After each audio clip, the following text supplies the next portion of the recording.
Hello everyone. आज फेरि म म्याट्रिक्सबाट क्वेसन लिएर आएको छु।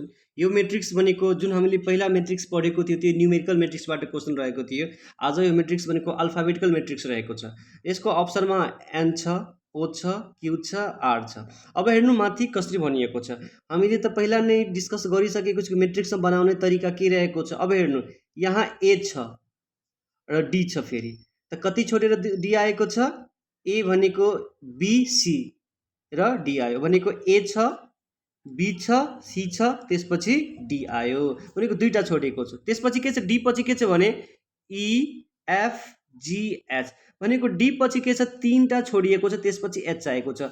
मतलब के हुन्छ, यो म्याट्रिक्सको नियम के छ, माथि जसरी बनेको छ तल पनि के हुन्छ त्यस्तै बन्छ। अब हेर्नु यहाँ के छ, के, त्यसपछि के हुन्छ, के एल एम र एन भनेको के पछि दुईवटा छ, त्यसपछि के छ, एन आएको छ। अब एन पछि के हुनु पर्यो, तीनवटा हुनु पर्यो, N O P Q R भनेको तीनवटा छोडेर के आउँछ, आर आउँछ। हाम्रो अप्सनमा के हुन्छ भने option D is the selected are